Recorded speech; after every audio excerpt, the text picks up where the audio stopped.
Okay, I've got that other down pretty good. See that? Got it all the way down. The other thing, when you guys do this, or ladies, whoever, man, don't shortchange yourself. Get you a new gasket. Don't pull this. Really? That's silicone.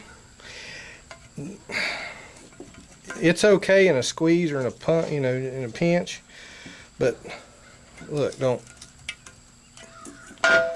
do yourself injustice. You know, for a temporary fix, I gotta go.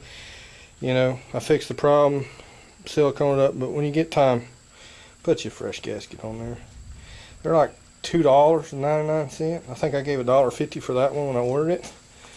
And I ordered a few at that price. You know, I'm not much on silicone. I do have it, and there are cases where you do have to use it. But on a differential cover, man, that just ain't right. Anyhow, when I do get that cleaned up, I use Indian Head shellac compound. Been using it for years, and I'll put it on this surface here, and then I'll put my gasket. Then I'll run me some bolts through the holes and hold it. Okay, you rather want to clean it off on that than trying to clean it off the pumpkin. Okay, but I did take some of this,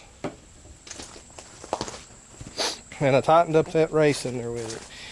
It's done me well for years doing it this way, because it's not that, because once I put the bearing and I tighten it up against the flange and press that bearing in there, that's going to lock it down. I don't like them to move, because they can spin out and water that hole out, and then you know, you're in trouble. Go with oversized race and fix the problem.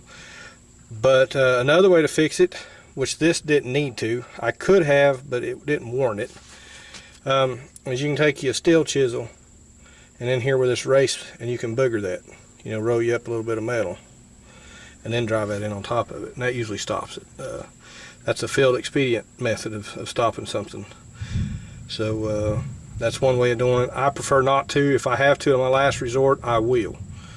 But usually that Indian Head shellac, put that in there, it dries up, it'll take the space up, and you can get it out pretty easy. You might have to take a little heat to it and torch and warm that up inside, and then it'll just come right out.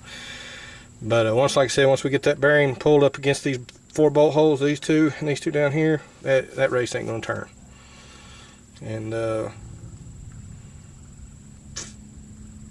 I guess that's all. I'm gonna slide the axle in. I'm gonna put some grease on this and get this ready to go, and then I'll go ahead and shove the axle back in it and clean the pumpkin up back there and get ready to buckle him back up. Well, I'm excited.